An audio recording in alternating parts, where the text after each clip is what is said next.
Welcome to the Hall of the Universe of the American Museum of Natural History, right here in New York City. I'm your host of tonight's StarTalk. I'm Neil deGrasse Tyson, your personal astrophysicist. And tonight, we're featuring my interview with actress Mayim Bialik. She plays a neuroscientist on the hit TV show The Big Bang Theory. And she not only plays a neuroscientist, she is a neuroscientist. She got a PhD in the subject. So that will be the basis of our conversation on the portrayal of science on TV. So let's do this. And I never do this alone. I can't do this alone. I got to bring in help. My co-host comedian tonight is Chris Hardwick. Hello. The one, the only. Yes, sir. And you don't only go by Chris Hardwick, you go by The Nerdist. Nerdist, yeah, that was the website that I started and the podcast and everything. Well, thanks. You turned being a nerd into a community. You were early out of the box doing this. I don't know if I think a lot of proto-nerds would disagree with that. I did. That's a thing? A proto-nerd? The proto-nerds. Not yet fully formed. Proto-planet. No, I mean, like, formed. the early days, like the old school nerds. I mean, it just, when I was growing up in the 80s, Revenge of the Nerds. Revenge of the Nerds, exactly. I was in chess club and math club and computer classes, and I got my first computer in 1981. And so it was not a cool thing to do at the time. We were socially ostracized. Yeah. And so now it's kind of cool, and science is for everyone, and nerd stuff is for everyone. And so I just kind of helped try to be as inclusive as possible. And to create that community. Yeah. He's feeling it. I am. Feeling the love. and my special guest this evening, Summer Ash. Summer. Hello. You come to us up from Columbia University, where... Yeah, not far away. Not far away, a subway ride. We can easily afford that. And you run the outreach program of the astronomy department there. By the way, that's the department where I got my PhD. But Summer, we have you on the show because you are also a big advocate of STEM. I am. Science, technology, engineering, and math. And particularly women in STEM. Women in STEM as well, all right. You have a superhero's name, you know that, right? Summer Ash is like... I had not thought of that. That's like a comic book. You know what's going to happen? You're going to have some awesome lab accident and get superpowers. And you're going to go fight crime, and I'm going to say I knew you when. I already have a bionic heart, actually. Are you serious? How did that happen? I had heart surgery 3.5 years ago. That's amazing! Wait, but you have a glowing thing in the middle of your... You have an arc reactor like Tony Stark? Almost. That's awesome. I hope you're okay, by the way. Now that we're making jokes about this, I hope you're all right. I'm good. All right. So the two of you together will help me do this, right? Talk about the role of science on television. We've got my interview with Mayim Bialik. The Big Bang Theory, it's one of the most successful shows on television. Began in 2007, and it's... I don't know if I can explain it before I show you a clip of who the characters are on this show. Let's check it out. Aren't you slicing that man's brain a little too thin?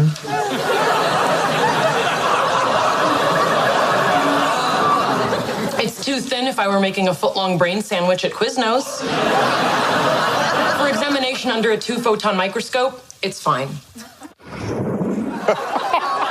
So what we have there is a set of sort of overachieving scientists, and it started out with guys in this role, and then they slowly introduced women over the years. The show is in its 8th or 9th season, going strong, and one of the characters we just saw introduced was Mayim Bialik. And I wanted to ask her about her early experience with science. Well, I know already she became a scientist, but she's an actress. So, as is often the case on StarTalk, I try to get to the bottom of how people became who they are and to see what role science may have played in it. Let's check it out.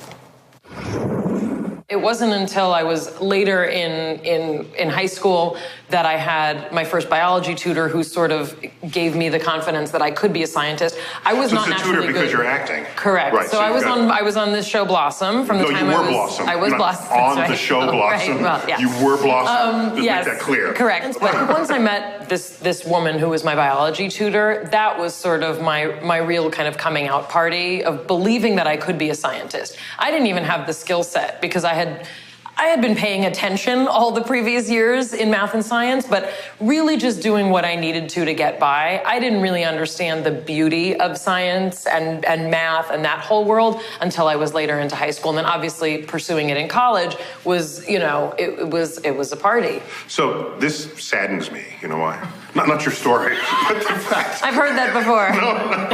No, that if that single person Right. made a life difference to you. Right. How many people are missing that single person who can make a life distance? I mean, I'm sure we could all run the stats on it. Many girls is the first answer. That's the first answer. And that's because of, you know, a historical difference in the representation of women in these fields and probably a cultural bias on the part of teachers and instructors. And even administration. How much intellectual capital lay untapped in this world? Do you want a number? Yeah, come on, I want the number, come on. I want numbers. Numbers, give me numbers. Don't just say it. I don't have them. I think it's a... Wait, this is StarTalk. We don't leave you numberless when we can put numbers in this situation. You have the numbers? I have the power. I shouldn't have doubted you for a second. No, I don't have the power to give you the numbers. I have the power to get someone to give you the numbers. Oh, okay. That's how that works. Right. I have the power to listen to those numbers. So, Mona, can I get some numbers, please? All right. Everyone, this is Mona Chalabi. She's a data journalist. Did you even know that thing existed? Mona, you got some numbers for us to bring some of this into focus. I do. I wanted to try and answer Mayim's question as directly as possible. So I wanted to find out how many female scientists America is missing. And the number that I came to is 80,000. Missing, meaning they might have been scientists, but some force prevented that from happening. Exactly. Okay. And I just took biologists, chemists, and a category called other natural scientists. And I worked out how many women you would need to just get to a 50-50 gender split. And that's when I got 80,000. So when you say 80,000, it's just 80,000 in those professions. Exactly. You're leaving out engineering and physics and... Mathematics. And all the rest of this. Yeah. Okay, but presumably, equal access, equal opportunity doesn't require equal outcome. So that missing number presumes that if everything were even, then everything would be even. Right, but we know that we don't have equal access, right? Mayim touched on it in the clip, and it's really, really relevant. So I also looked at some of the cultural barriers that stop women from going into the sciences. Now, we know that statistically, women are less likely to be hired by science faculty, they're less likely to be asked to perform mathematical tasks, and they're less likely to have their academic papers deemed of high quality. And I know that last bit because of research by a female scientist called Emma Pearson.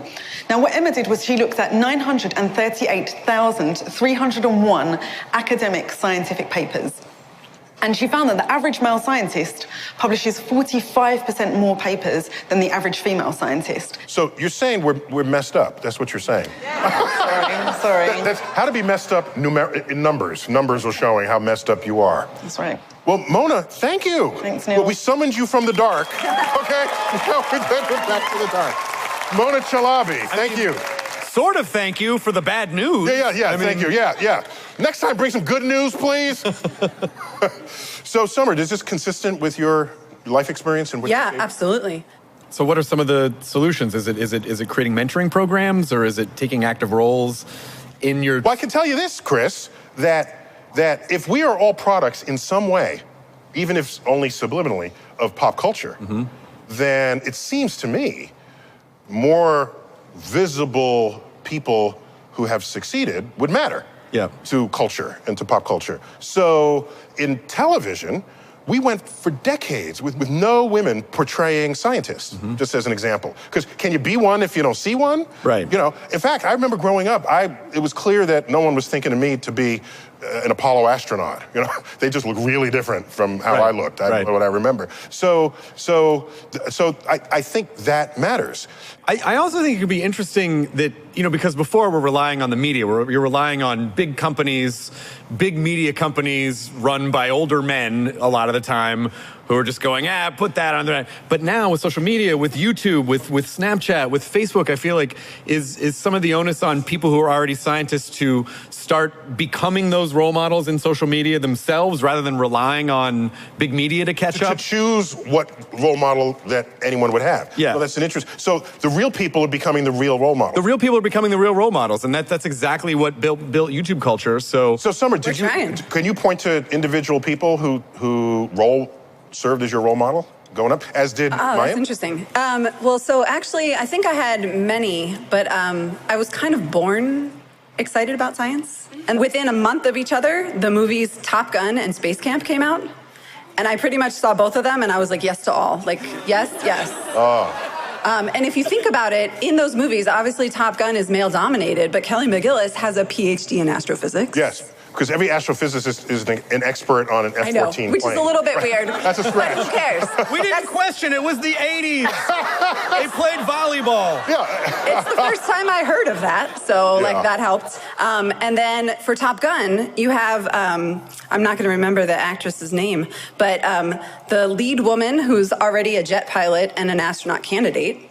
You mean in Space Camp? Yeah. Space Camp, yeah. Yeah, and then you have Lee Thompson and Kelly Preston, and they're both playing women that are interested in science, and the three of them are the main part of the movie. It's fantastic. So can I ask a question? Is what can ordinary people do? So as a guy who's not a scientist, what can I do to help? Like, do you have suggestions for how just ordinary people who are not scientists or educators can help, help improve women in STEM? Help improve women in STEM, help improve people getting involved? Well, I think the one big thing is that call out barriers when you see them. So if you see people that are expressing or sort of sexism or doubts about women's capability or people of color's capability to do these things. So it's an extra pair of eyes out there to speak up, to monitor the perimeter. Yeah, exactly. Like, teach your bros. Yeah. Yeah. So what I continue to do with Mayim is explore how is it she became an actress? Because I know she got a PhD in neuroscience, but she actually started as an actress and was well known at age 14. Yeah, most child stars don't even complete a traditional education program, much less go on to get a PhD. Right. So I said, why? You could have just kept going. But she didn't. She stepped out and then stepped back in. I had to get to the bottom of that. Let's check it out.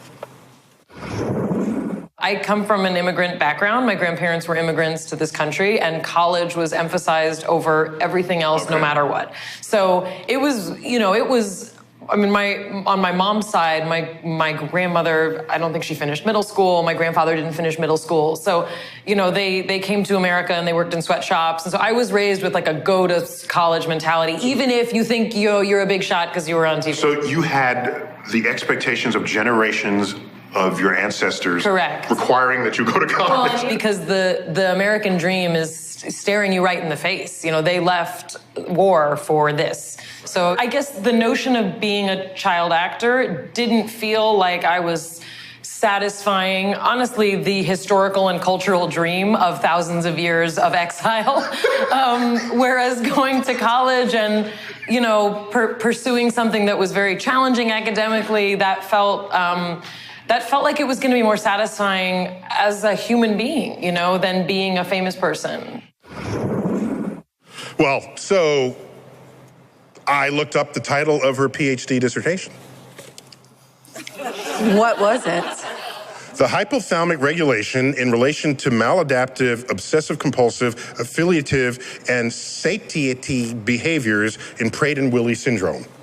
I wrote a very similar paper job on Talking Dead.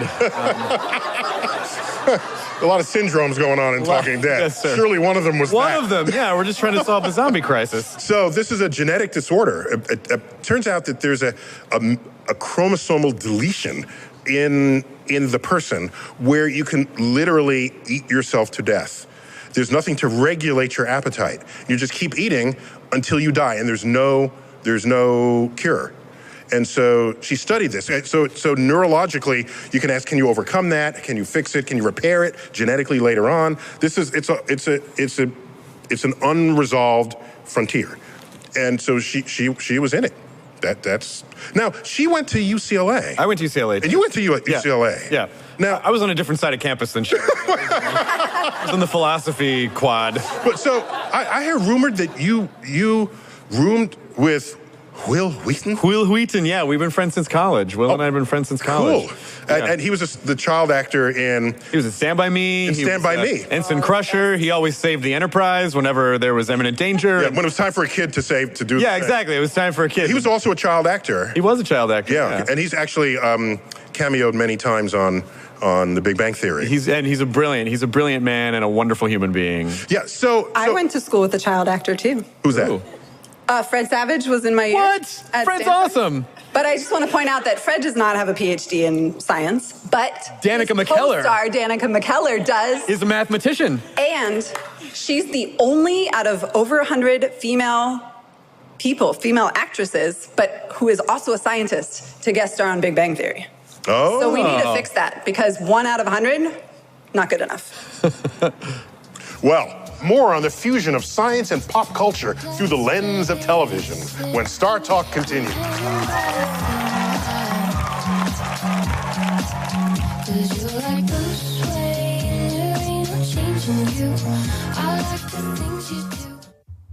Okay, so you got a wedding to go to or a special event, and you know that you hate going into a tux rental place and going through that whole rigmarole, and time is running out. But don't panic.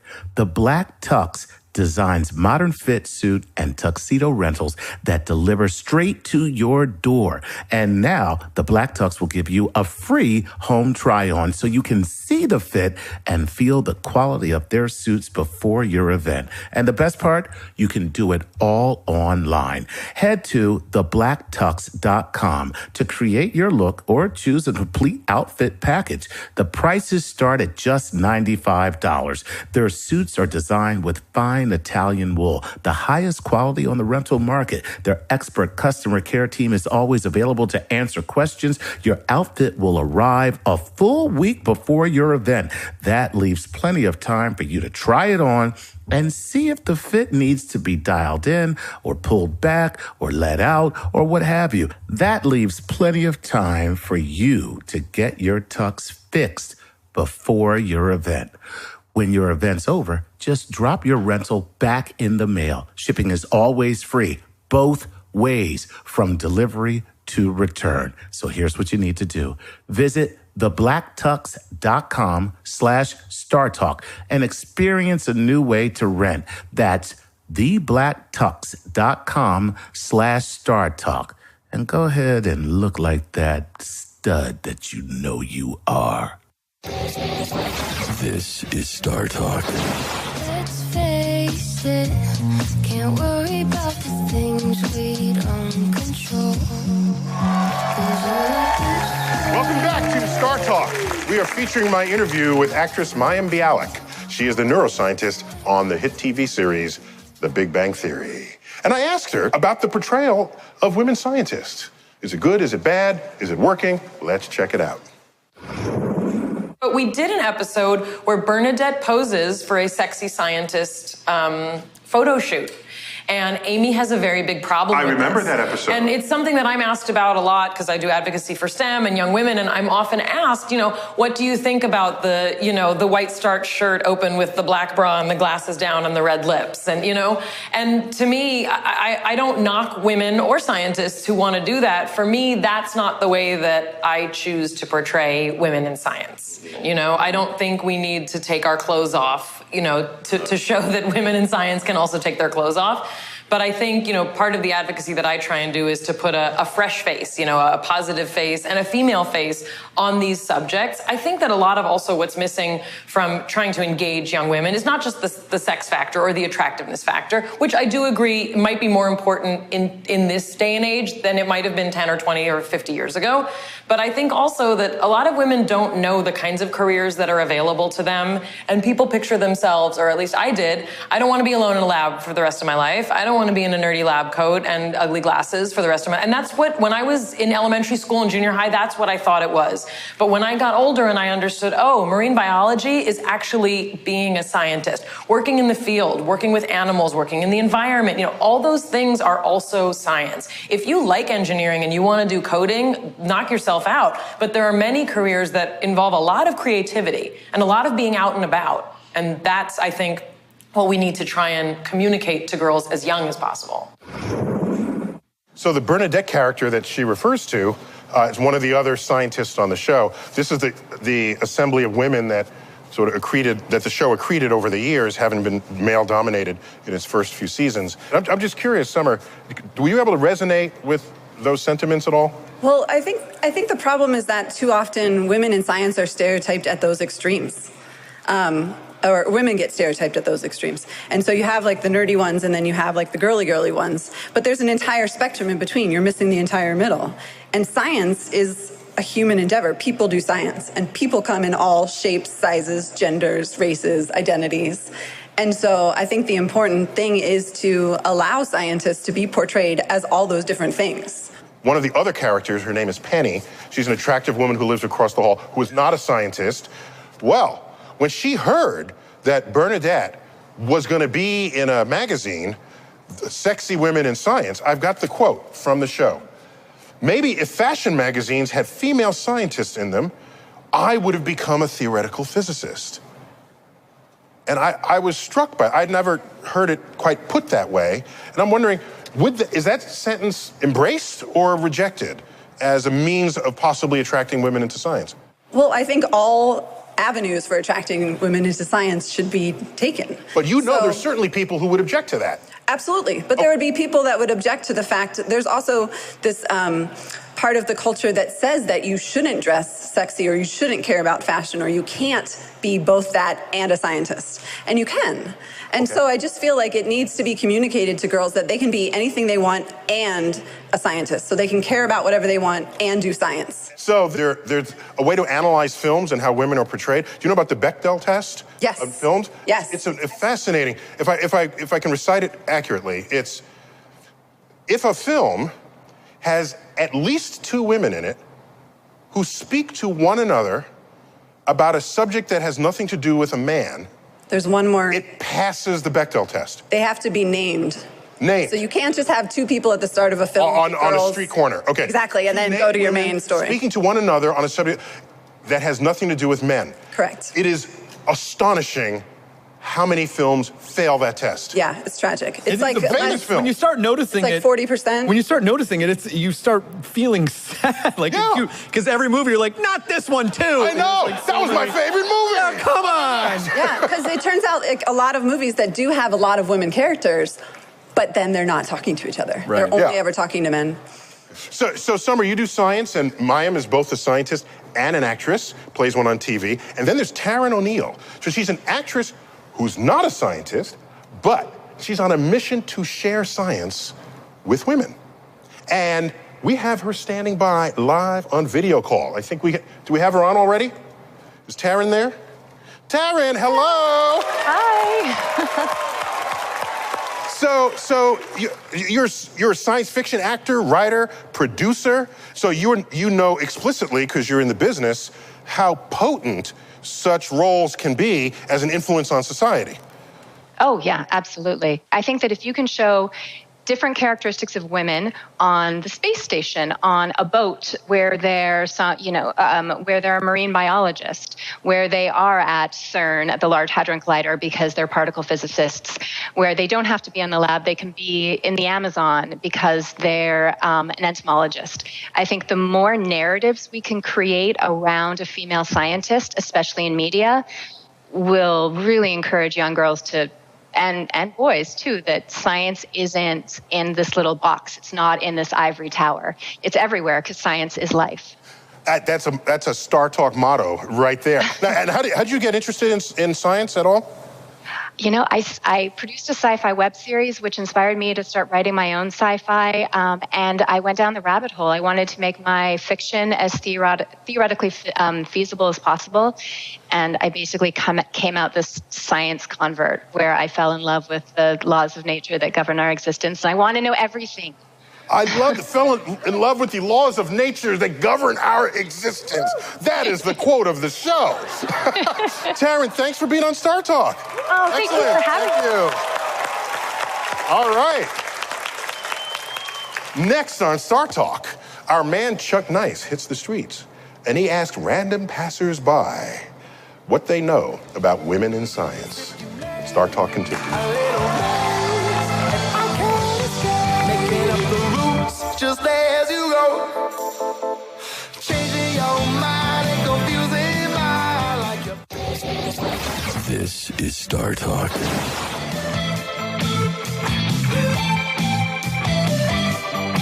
You make the roots just as you go. Welcome back to StarTalk. For this show, we've been talking about how women in science are portrayed. And part of how we came to understand that is going to Chuck Nice, one of our men about town, talking to the man in the street. Let's check it out. That's right, Neil. Here on the streets of New York City, talking to men and women about women in science. Come on, come on, come on. Name a famous female scientist from any point in history. Mary Curie? Okay. Name two more. Oh, Jesus. Can anybody name a female scientist? Anybody? Female scientist. Name one. Oh, my God. Who's that lady who made the, Marie Curie, very good. Female scientist. Not at all. Blank. Zippo. Zilch. How can we get more girls into science? I think we just need to make it more accessible. Like right now, everyone just kind of assumes it's a boy's job. I think a lot of times girls are told that they have to abide by some kind of rule where they have to be girly and they have to be into fashion and things like that. Girls shouldn't feel boyish for wanting to play with a chemistry set when they're little. Or blow things up. Exactly. Right. It's totally female to blow things up. Exactly. Ask my wife. Well, you have to make him more attractive, I would say. Girls in science. Women are often judged by their looks, even though it has nothing to do with their ability. So let's turn that around. Okay. Name the sexiest male scientist. I'll give you a hint. His name starts with Neil. Neil deGrasse Tyson? Oh, did you say Neil deGrasse Tyson? Oh, Neil deGrasse Tyson. That's right. That's right. Yeah, he's pretty cool. Yeah. Is he sexy? For sure. Oh, yes. Say hi, Neil. Hi, Neil. So we learned two things. One, everyone knows Madame Curie, and nothing else. Two, apparently, Neil, you are very sexy. It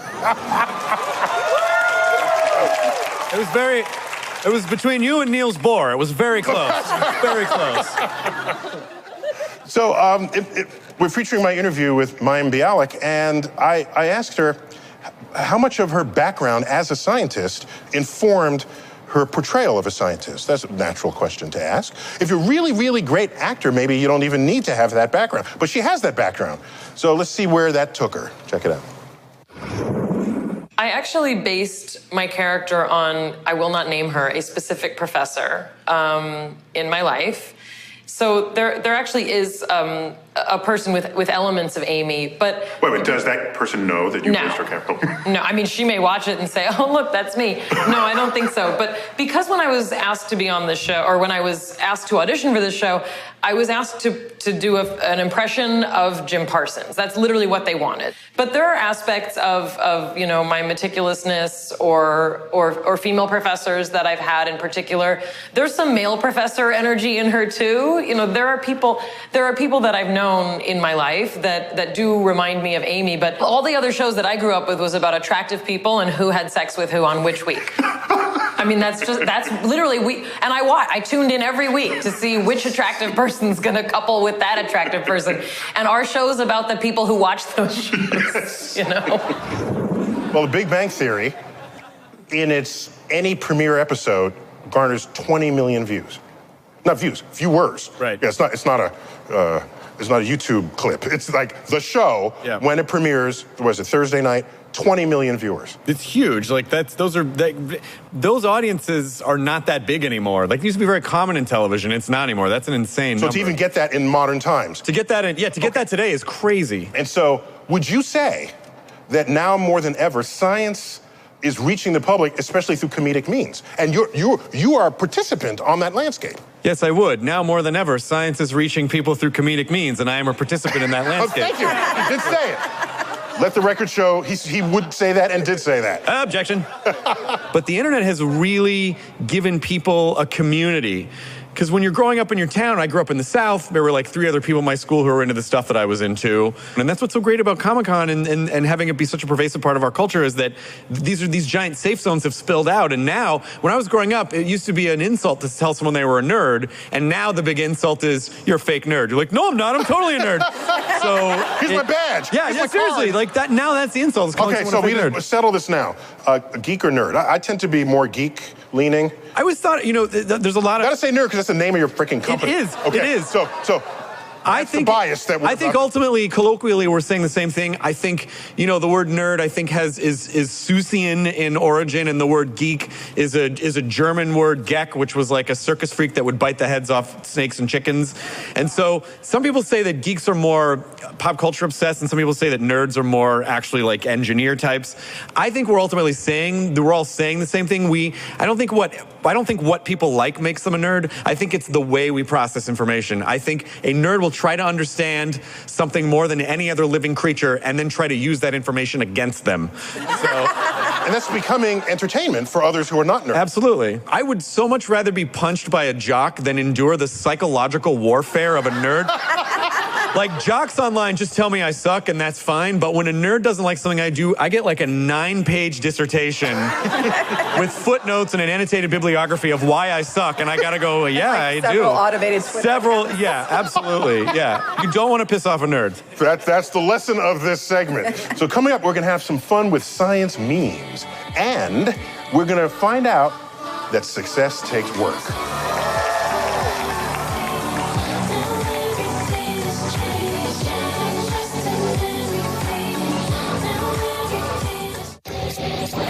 This is StarTalk.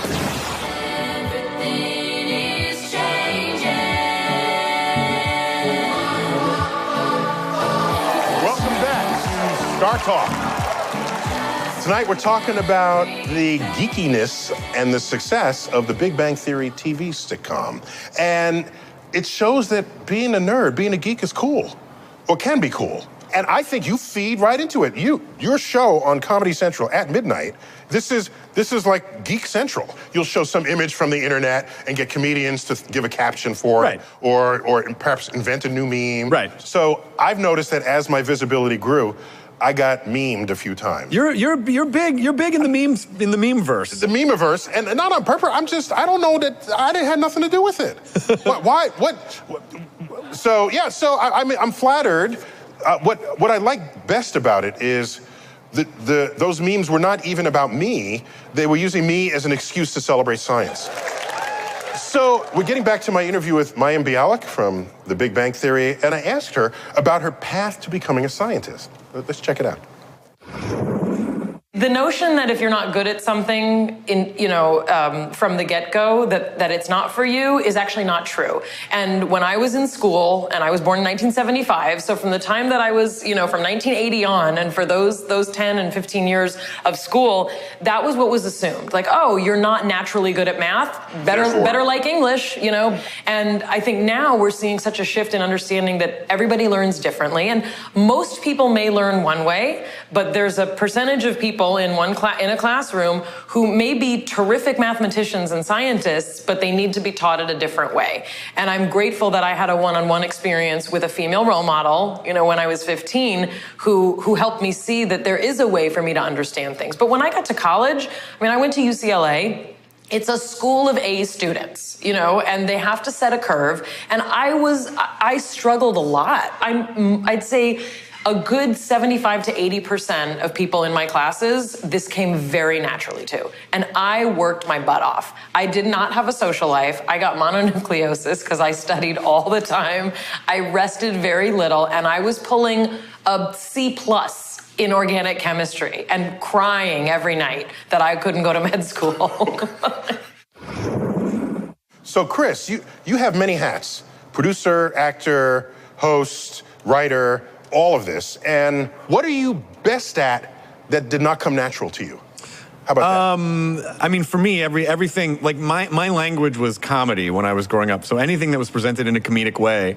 And, you know, it really was portrayal in pop culture. When the movie Revenge of the Nerds came out, I wanted to be a Tri-Lam. There was a movie called Real Genius, and it was the first time Val Kilmer played a character who was like a super cool, super genius. Oh, so he's a cool genius. Very cool genius. And so the whole movie was about basically using your mind in creative ways. And there's a big message in the movie about the sort of the nexus of science and philosophy. It's like, it can't be all science or all philosophy, but both. And those had really big impacts on me and what I was interested in. I didn't get the philosophy part of that, but you were majoring in philosophy. I majored in philosophy. So therefore, there's a philosophy component. Yeah, and Dungeons and Dragons was something that I played when I was growing up, because it's the perfect crossroads of fantasy and math, of statistics and probability. So Summer, you do a lot of different things. You freelance, right? You're a blogger. And did I understand this correctly? You're like whose show do you're like the astrophysicist? I'm the in-house astrophysicist for Rachel Maddow. For Rachel Maddow. Oh, that's awesome. That's why she stopped calling me. I was on her show like a bunch of times. Anymore. And then I said, wait, well, she doesn't text, she doesn't write, so you got the gig. Oh my gosh. So we all have succeeded in various ways, and not all of them come naturally out of what an educational system tries to do with you. Sure. And I did a lot of research when I was trying to, when I was in my early 30s, I kind of straightened out my life. I got sober. I quit drinking. I started focusing on, constructive ways for uses of my time and my kind of obsessive brain. And I studied success, and I studied time management, and I studied self-improvement. And what I learned is that anyone that you see that you think, well, they've got it covered, they must have had a natural ability, you're really robbing them of how much work they put into making something look easy. Someone said something to me once that has resonated with me forever. And it's a boxing metaphor of all things, but they said line, speed, beauty. You have to learn the line behind something, you get that down, then you can master speed, and then you can make that beautiful. But it takes so much work to get to that point. So I always tell people, like, don't ever be discouraged if you don't get something right away. You will get it if you stick to it. There's no secret to that. It's just stick to it. Awesome. Every day, incremental change, and over time, it becomes formidable. Summer. So there's a thing that is being talked about more and more, and I think it started in academia, but I think any profession experiences it, called imposter syndrome, which is basically the idea that everybody else knows exactly what they're doing except for you. So you think you're an imposter? You think any second now they're all going to find out that I have no idea what I'm doing. I don't belong here. They're going to kick me out. And it happens to people, at least for scientists, it happens to people at all levels. Like everyone. Chairs of departments. Can I tell you, we had Paul McCartney on our podcast. And he said... What a deadbeat. Yes. And he said he only just recently got over imposter syndrome. And that's Paul McCartney. Right. So no one... Therefore...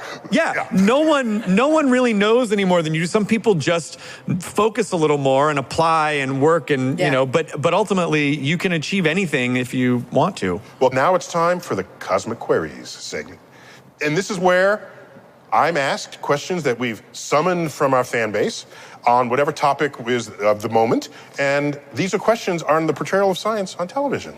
So I'll try to answer them. If I can't, I got Summer's backup. You got my back here? I'm going to try. You're going to try. All right. And Chris, I've not seen these questions. You have not seen these questions? By the way, you are always I always enjoy going to your Twitter feed after a movie with some science comes out to be like, all right, was this legit or not? Neil's going to set the record straight. All right. Here we go. Query 1 from Brian Lefkowitz in Staten Island, New York. A local guy. Local guy. Do scientists ever hit as many buttons in real life as they do in a movie? Can I tell you, every time I visit NASA Mission Control, I ask, where's the red button? I want to push it. Right. It's just an urge. I don't know. But yeah, there are a lot of buttons. I mean, if you go to a telescope, and you're in the control room of the telescope, there are multiple monitors tracking every little aspect of what the telescope is doing, where it's pointing, what is the temperature of the dewar that's the insulated container that contains the chip that's doing the detecting. So all of this, there are buttons, there are screens, and so yeah, it feels good. All right. Yes, we are pushing as many buttons, not as many of them are red. All right. All right. This is from Jessica McLeod in Houston, Texas. Which actor would you want to portray you? Ooh, it's got to be Denzel. Mm-hmm. Yeah. Yeah. No.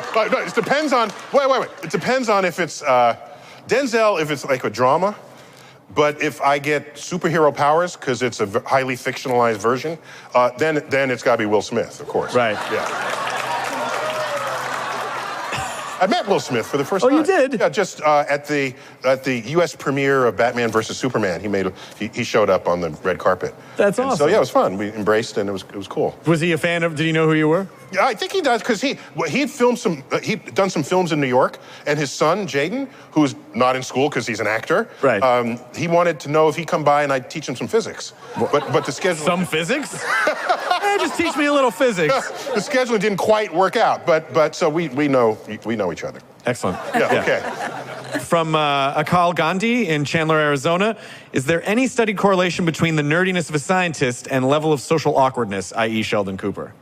Ooh. Okay, if you go to any Comic-Con, everybody there is a nerd, and everybody knows how to socialize with one another. Sure. I think you have these problems come about if the nerd tries to socialize with the hip people, and then there's the rejection factor that's there, and they're not saying the right thing at the right time. But among nerds, there is no wrong thing at the wrong time. Everything is good. Everything is worse because they know you're speaking your mind and your heart.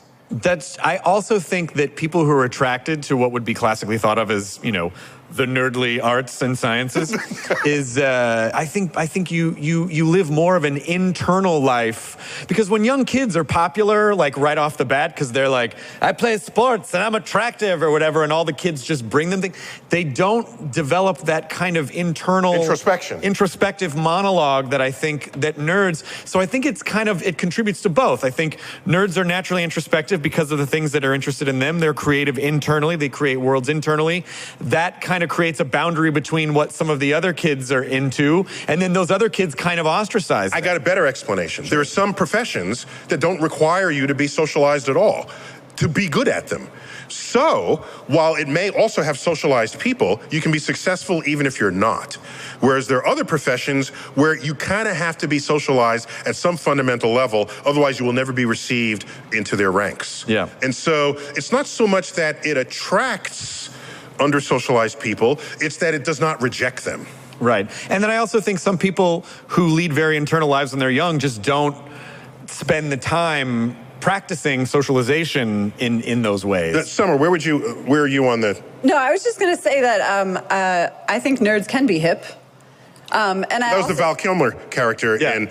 They are now. Exactly. In The Real Genius. Yeah. No, but I mean, I think as a person can inhabit both qualities. Yeah. And so also that I feel like I've heard of girls who are popular but really like the math and science but hide it, because then they think that all their other popular friends are going to group them with... Comic-Con is all about not having to hide it. No, exactly. No I think that's the thing. No, we are what we are. Yeah. And that's where I feel like we need to put more role models out there that say to people like, yeah, you don't have to hide this stuff. This makes you powerful. This is so empowering, and it makes you so much more interesting. Because I just want to look back. You can deprogram someone's computer if they... Yeah, exactly. Yeah, you can ruin their credit. Chris, you got a last question there for me? From Humberto Quiroga in Dallas, Texas. Dr. Tyson, would you rather have a celestial object named after you or a star on the Walk of Fame? Ooh. Well, there's the real stars that are in the universe. And then there's whatever we call one another if you become famous. Yeah. But as an astrophysicist, I am partial to the celestial phenomenon and celestial objects. And, in fact, I do have a celestial object named after me. It's an asteroid called 13123 Tyson. Aw, that's awesome. And And by the way, when it was announced that I'd get this honor, I was very honored. I'm deeply honored by it. I double-checked to make sure it wasn't headed towards Earth. You don't want to be that asteroid, right? Exactly. You don't want to be Destroyer of Worlds? That'd be amazing. And you don't want to be on the Walk of Fame either. No, I walk that along. It's dirty. The Hollywood Boulevard's dirty. Like, no one's going to pee on your asteroid. That's true. So up next, my buddy Bill Nye the Science Guy is going to explain how science and television can join forces to change the world. Next on StarTalk. Live and let die.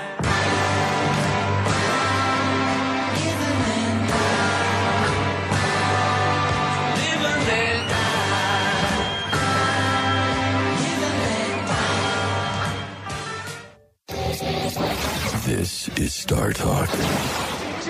Changes. Turn and face the strain. Changes. Don't wanna be a richer man. Changes. Turn and face the strain. Changes. Welcome back to StarTalk from the Rose Center for Earth and Space. We're wrapping up my interview with Mayim Bialik, real-life actress and real-life neuroscientist on The Big Bang Theory. Check it out.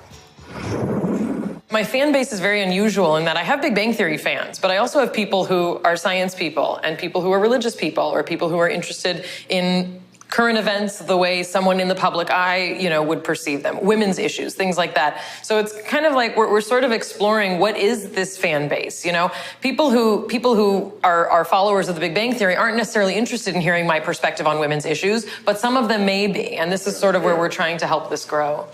And if I can encourage something that you've already done a bit of, is bring your scientifically literate perspective to social issues that people think can only be solved in the absence of science, when often science informs the conversation. Well, and I think it's important to point out also, no matter what you do with your life, the training you get as a scientist, the way you see the world as a scientist, it literally is the prism with which you experience the rest of your life, no matter what you do. And you don't have to be trained as a scientist in order to love science, but that kind of training and appreciation never leaves you.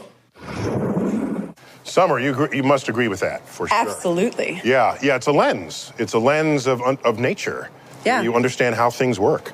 And what it does for me is that every time I encounter something new, I have all these questions. And I want to know more things about it. That's because you're still a kid, because scientists are just grown-up kids. Yeah. So Chris, you were a nerd your whole life, so that surely shapes your worldview and your lenses, right? I mean, you agree? Yeah, I do. I just think it's always important to keep asking questions, but it's important to learn how to ask good questions. Oh, nice. So I think a lot of people. And not all questions are equal, in spite of what some people want to believe. Well, I think not especially with self-talk, like with self-dialogue, that's a thing. What does that mean? It is a thing. Well, I think it's when people who are having a difficult time go, why do I always fail at everything? Then your brain will give you an answer or go, well, because you're dumb. Oh, okay. But if you say, like, how can I learn from this experience? What can I do better? Who could I ask? If you're not afraid to ask good questions, your brain will give you those answers as well. I just remember being in school, particularly high school, and every next subject that I took, which would have been new to me, the first time I took biology, first time I took chemistry, it was like, hey, is that how that works? Right. Is that what I saw? Is that? And so it was so enlightening. It was as though there was a fog that was sitting in front of me, and with every new thing I learned, the fog would get thinner and thinner, and ultimately it would dissipate entirely, laying bare the operations of nature. Absolutely. So... Ooh, what did I just say? Ooh. That was really... That's a new meme. Ooh. Let's hear what Bill Nye the Science Guy, my buddy, in this latest installment of Nye Times in the City, what he has to say about inspiring future scientists through television. Check it out. Wow, it looks so real. Oh, wait, it is real. For a second, I thought I was a scientist watching TV, but actually I'm a science educator on TV. I love science on TV. I grew up with Watch Mr. Wizard. Kids today have Bill Nye the Science Guy. It's the best. Seriously, what I love about science on television is we can take you places you wouldn't ordinarily go, unless you have flame retardant coveralls or deep sea dive gear or a spacesuit. We can take you to a volcano or the bottom of the ocean or outer space just like that. We can even take you to a park in New York City built on a railroad from the 1930s, elevated over city streets. This is Highline Park. See, television is inclusive. Anybody can watch it and explore the world and the cosmos. And as I often say, half of the humans are girls and women. So half of the scientists and engineers can be women. And then we'd have twice as many brains to solve problems, make discoveries, and build things. We could change the world. Science on television is more popular than ever. We have The Big Bang Theory and StarTalk. Come on, people, turn it up loud. All right. Bill Nye. So let's try to land this plane. Chris, do you have any sort of parting reflections on just the role of getting people interested in the sciences? I think watching people be excited and interested in things is contagious. Make it empowering. Make people understand that you will make the shiny things, you know, for our culture. I don't know. What do you think? Yeah, Summer? I think my parting thoughts are that anyone can be a scientist, and that if you know anybody, especially young women and young people of color who want to be a scientist, ask them how you can help and support them in their endeavors and tell them that they can do anything they want. I'm feeling it. And you know what else I feel? The fact that as children, we all remember being curious about everything around us. Turning over the rock, climbing a hill, digging through the soils, and really that is all a scientist does as an adult. And sometime between that time of our childhood and adulthood, that gets beaten out of us. Is it the educational system where they prioritize pouring information into your head rather than stimulating curiosity? I think it must be that. You know why? Because how many schools have you been to, schoolyards, even your own schools that you attended, where at the end of the day, school's out. At the end of the spring semester, school's out, and everyone runs away from school as though it's something to escape, as though you were suffering under the burden of having to learn.